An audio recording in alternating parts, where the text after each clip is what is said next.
Уважаемые сограждане, сегодня, когда наша страна находится в достаточно сложном положении, я хочу обратиться к вам. Мы с вами стоим у края, за которым хаос и деградация. Те действия, которые совершают некоторые политические и общественные движения, направлены на дестабилизацию обстановки, которая в конечном итоге может привести к уничтожению нашей государственности, за которую мы заплатили кровавой ценой. Мы столкнулись с очень серьезной проблемой – борьбой за власть, сил, готовых использовать любые способы достижения цели. Сегодня они пытаются спровоцировать в стране беспорядки, манипулируя такими общечеловеческими понятиями, как свобода выбора, свобода волеизъявления. Ничего общего с нашими традиционными представлениями о народовластии это не имеет. Идет несвойственная нашему народу борьба за власть, за должности с использованием грязных технологий, истерических выпадов и лживых обвинений. Моральные ограничения сняты, и все средства хороши. Эти люди выступают в роли родителей нации и народа, говорят о правопорядке и в угоду своим интересам интерпретируют законы и конституцию нашей страны. Меня сегодня обвиняют в том, что реформы остались обещаниями, что криминогенная ситуация изменилась в худшую сторону, что экономическое положение в стране ухудшилось. Я не намерен оправдываться. Те, кто не желает видеть положительные тенденции, только наметившиеся в нашей стране, не увидит их никогда.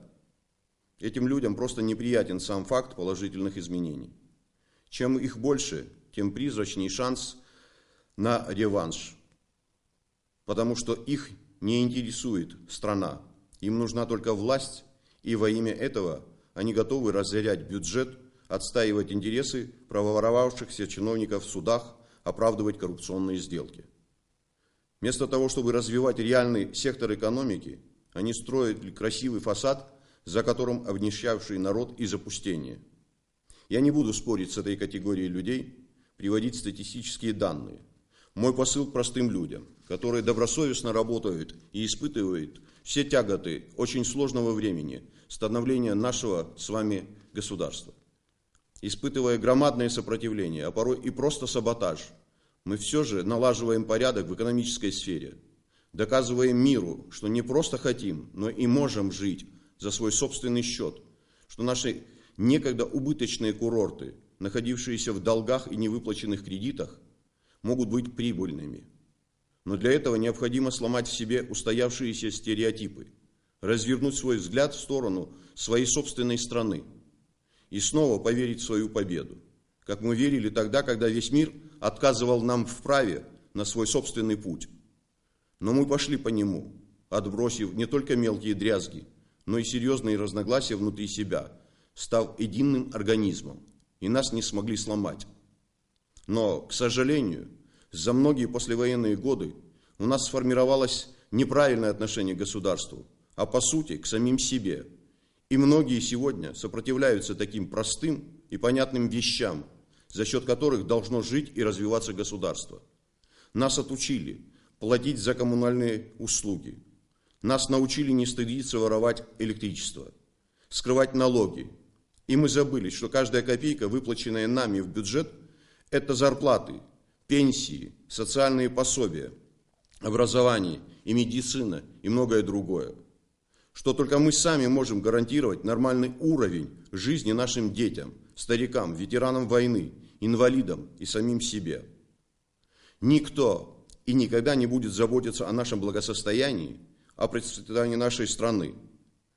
Это нужно только нам самим, если мы любим нашу страну. Вспомните, как совсем недавно мы все болели за сборную Абхазии, как стремились к победе, как в едином порыве замирали наши сердца в ожидании очередной победы наших славных ребят. На короткий миг этого праздника мы снова стали тем самым единым организмом, которому ни одна хворь не страшна, которому все по плечу. Наши футболисты не просто выиграли этот чемпионат, они заставили вспомнить нас, кто мы есть на самом деле и зачем мы на этой благословенной земле. Они пробудили в нас гордость за самих себя.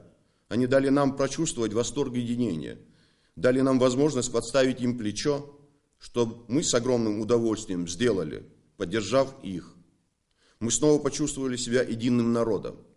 Но ведь это же были те же самые люди, которые спустя несколько дней после чемпионата снова разбились на лагеря, поддерживающих тех или иных политиков, и забыли, что наша цель не власть, не кресло, а строительство страны, которую отстояли наши воины, отстояли для нас. Инициаторы нынешнего референдума, возможно, даже не понимают его губительных последствий, не осознают, что стали инструментом для манипуляций. Но я дал согласие на его проведение, несмотря на его сомнительную правомочность, двусмысленность и несоответствие законодательным нормам. Я еще раз повторяю, что сделал это во имя стабильности в обществе. И еще потому, что верю в мудрость своего народа. Но и эти мои действия вызвали негативную реакцию у оппозиционных сил.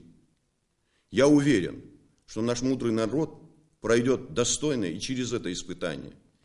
И предостерегаю любого от необдуманных, а хуже от хорошо продуманных провокационных действий, могущих привести к непоправимому. Нам надо сохранить нашу страну для наших детей и внуков и оправдать доверие наших ребят, отдавших свои жизни за собственность.